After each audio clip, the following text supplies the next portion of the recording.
بسم اللہ الرحمن الرحیم۔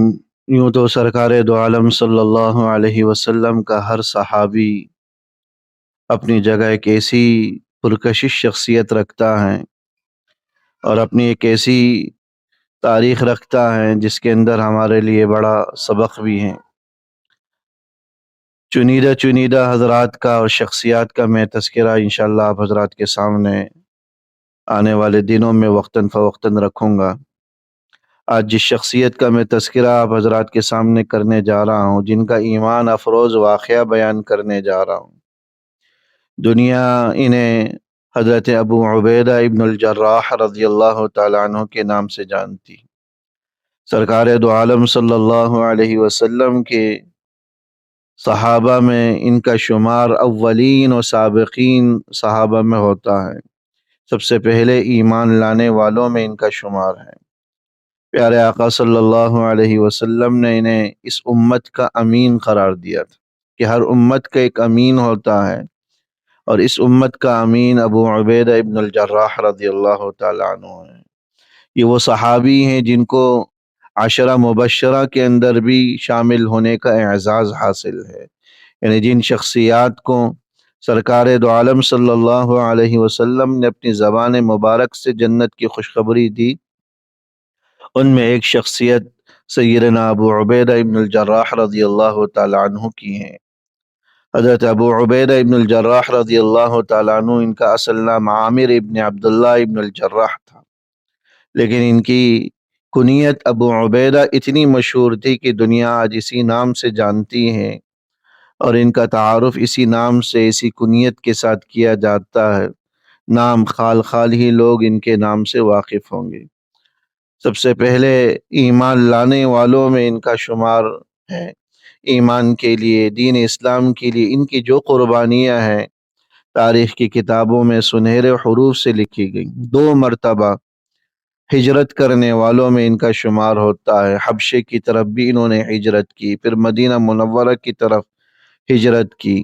سرکار دو عالم صلی اللہ علیہ وسلم کے ساتھ تمام غزوات میں شریک رہے۔ حضرت سیدہ عائشہ رضی اللہ تعالی عنہ سے ایک دفعہ پوچھا گیا کہ اللہ کے رسول صلی اللہ علیہ وسلم کے صحابہ میں اللہ کے رسول کو کون زیادہ محبوب تھا؟ فرمایا ابو بکر۔ پھر پوچھا کہ اس کے بعد کون؟ فرمایا کہ عمر۔ پھر پوچھا کہ اس کے بعد کون؟ فرمایا کہ ابو عبیدہ ابن الجراح۔ یہ حضور علیہ الصلوۃ والسلام کو سب سے زیادہ محبوب اور پسندیدہ تھے۔ سرکار دو عالم صلی اللہ علیہ وسلم نے ایک حدیث میں فرمایا کہ تم میں سے کوئی شخص ایسا نہیں ہے کہ جس کے اخلاق کے حوالے سے میں کوئی نہ کوئی قابل اعتراض بات تلاش نہ کر سکوں، سوائے ابو عبیدہ ابن الجراح کے، کہ وہ واحد شخصیت ہیں کہ ان کے اخلاق اور کردار کے حوالے سے میں کوئی بات قابل اعتراض تلاش نہیں کر سکتا۔ یہ فرما رہے ہیں حضور علیہ الصلوۃ والسلام۔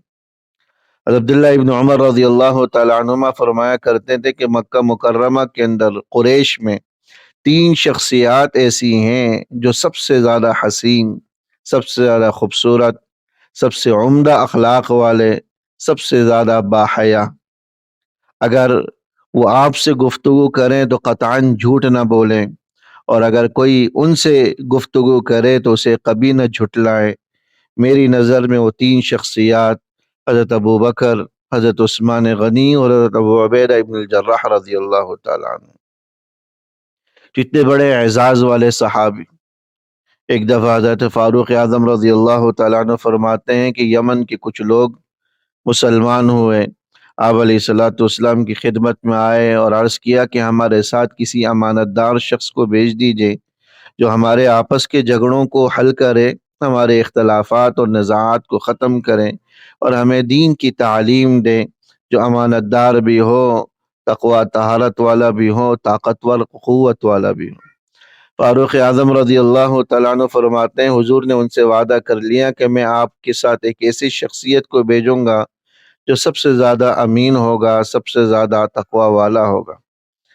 تو پھر حضرت عمر فرماتے ہیں کہ جب اگلی نماز کا وقت آیا تو میں نہا دھو کر صاف ستھرے کپڑے پہن کر گیا، اس خواہش کے ساتھ کہ شاید حضور مجھے بھیجیں۔ مقصد یہ نہیں تھا کہ یہ منصب مجھے مل جائے، مقصد یہ تھا کہ حضور علیہ الصلوۃ والسلام نے جو صفات بیان فرمائی ہیں، کاش کہ ان صفات پر میں منطبق ہو جاتا، وہ صفات مجھے مل جاتی۔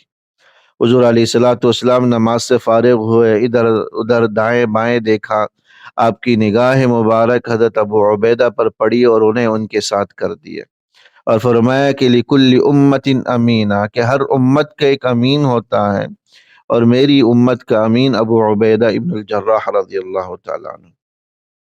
زندگی میں بڑے نشیب و فراز آئے، لیکن ان کی زندگی کا ایک واقعہ ایسا ہے، شاید تاریخ کبھی اس واقعے کو بھول نہ پائے گی۔ غزوہ بدر کا موقع تھا، یہ ان گنی چنی شخصیات میں تھے جو حضور علیہ الصلوۃ والسلام کے ساتھ تھے، اور بڑھ بڑھ کر کفار کا، مشرکین کا مقابلہ کر رہے تھے۔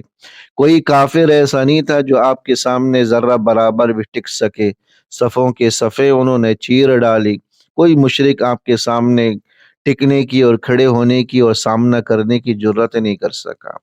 آگے بڑھتے رہے، ایک شخص ایسا آتا جو آپ کے سامنے آ جاتا، لیکن حضرت ابو عبیدہ رضی اللہ تعالیٰ عنہ اس پر وار کرنے کے بجائے کترا کر نکل جاتے۔ دوسری مرتبہ پھر ایسا ہوا، آپ نے دوبارہ اس کا سامنا کرنے سے گریز کیا اور چلتے بنے، لیکن وہ شخص بار بار آپ کے سامنے آ جاتا، یہاں تک کہ وہ حضرت ابو عبیدہ اور مشرکین کے درمیان حائل ہو گیا، دشمنوں کو مارنے میں وہ رکاوٹ بڑھنے لگا، تو آپ نے اپنی تلوار سونتی اور تلوار کا ایک ایسا زوردار وار کیا کہ اس شخص کے سر کے دو ٹکڑے ہو گئے۔ اور یقین جانیے کہ وہ کوئی اور شخصیت نہیں بلکہ ان کے والد عبداللہ ابن الجراح تھے، جو اس وقت غیر مسلم تھے اور مشرکین کے ساتھ مل کر بار بار ان کا سامنا کر رہے تھے۔ حضرت ابو عبیدہ ابن الجراح رضی اللہ تعالیٰ عنہ غزوہ بدر کے موقع پر اپنے والد کو نہیں بلکہ ایک ایسے شخص کو قتل کیا جو اسلام دشمنی میں مسلمانوں کے خلاف برسر پیکار تھا، اور انہیں کافروں اور مشرکین کو قتل کرنے سے روک رہا تھا۔ قرآن کریم کی آیات لا تجد قوما يؤمنون بالله واليوم الآخر يوادون من حاد الله ورسوله ولو كانوا آباءهم أو إخوانهم، یہ آیات حضرت ابو عبیدہ رضی اللہ تعالیٰ عنہ کی اعزاز میں نازل ہوئی کہ یہ ایمان والے ایسے ہیں کہ یہ لوگ ان لوگوں کا بھی لحاظ نہیں رکھتے جو اللہ اس کے رسول کے ساتھ جنگ کرتے ہیں، اگرچہ ان کے سگے والدین ہی کیوں نہ ہوں۔ تو ان کو یہ اعزاز بھی حاصل ہے کہ اپنے دین کی خاطر، حضور علیہ الصلوۃ والسلام کی دین کی خاطر، آپ کی عزت و ناموس کی خاطر اپنے والد کو بھی قربان کر ڈالا اور اس کا بھی لحاظ نہیں کیا۔ تو یہ کوئی ایسی شخصیت کو قتل نہیں کیا انہوں نے جو ان کا والد تھا۔ یقین جانیے کہ دین کے حوالے سے کوئی رشتہ، کوئی تعلق معتبر نہیں ہوتا، صرف وہی تعلق اور وہی رشتہ معتبر ہے جو دین کی بنیاد پر ہو، اللہ اس کے رسول کی محبت کی بنیاد پر ہو۔ تو یہ حضرت ابو عبیدہ ابن الجراح رضی اللہ تعالیٰ عنہ، غزوہ احد کا موقع ہے، مشرکین نے حلہ بولا، مسلمان تتر بتر ہو گئے، صرف گنتی کے 10 کے قریب حضرات صحابہ تھے جو حضور علیہ الصلوۃ والسلام کے ارد گرد ڈھال بنے بیٹھے ہوئے تھے، ان میں ایک حضرت ابو عبیدہ ابن الجراح رضی اللہ تعالیٰ عنہ تھے۔ آپ علیہ الصلوۃ والسلام کے رخسار مبارک پر جنگی ٹوپی کی 2 کڑیاں آپ کے چہرے پر، رخسار پر گھس گئی اور اس سے خون بہنے لگا۔ حضرت ابو عبیدہ رضی اللہ تعالیٰ عنہ آگے بڑھے اور ایک کڑی کو اتنے زور سے اپنے دانتوں سے دبایا کہ آپ کے سامنے کا ایک دانت ٹوٹ گیا، لیکن ساتھ ساتھ وہ کڑی بھی باہر آ گئی۔ دبانے کا مقصد یہ تھا کہ کھینچتے وقت حضور علیہ الصلوۃ والسلام کو تکلیف نہ ہو۔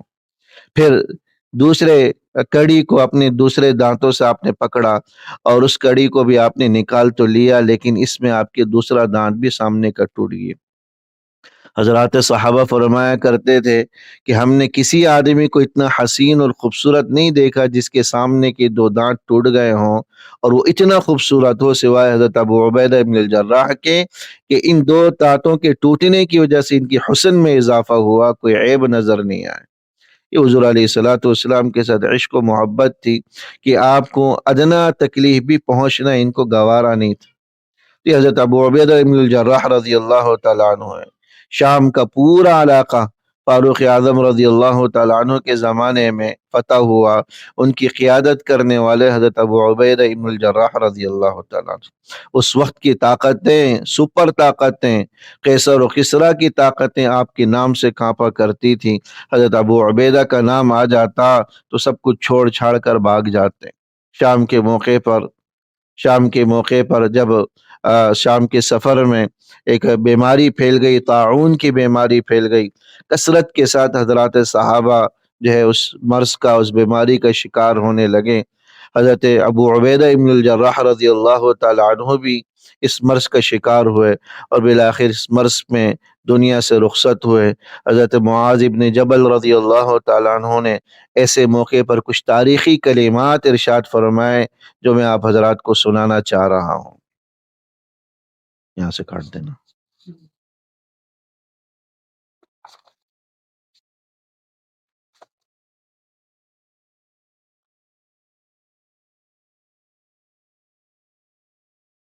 حضرت معاذ ابن جبل رضی اللہ تعالیٰ عنہ، ان کی وفات پر جو تاریخی کلمات حضرت معاذ ابن جبل رضی اللہ تعالیٰ عنہ نے ارشاد فرمائے، لوگوں کو مخاطب کرتے ہوئے کہنے لگے کہ لوگوں، آج تم ایک ایسی شخصیت کے غم میں مبتلا ہو، خدا کی قسم میں نے ان سے بڑھ کر نیک دل، حسد و بغض سے پاک سینہ، آخرت سے بہت زیادہ محبت کرنے والا اور عوام الناس کے ساتھ خیر خواہی سے پیش کرنے والا کسی اور کو نہ پایا۔ تم سب مل کر ان کی مغفرت کے لیے دعا کرو۔ یہ حضرت ابو عبیدہ ابن جراح رضی اللہ تعالیٰ عنہ کی سیرت کے کچھ موٹے موٹے واقعات میں نے آپ حضرات کے سامنے عرض کیے۔ اللہ جل شانہ ہم اور آپ کو بھی ان حضرات اور شخصیات کے نقش قدم پر چلنے کی توفیق نصیب فرمائے۔ اللہ اپنی کروڑوں رحمتیں ان کی قبور پر نازل فرمائے۔ اللہ جل شانہ ان کی قربانیوں کو قبول فرمائے۔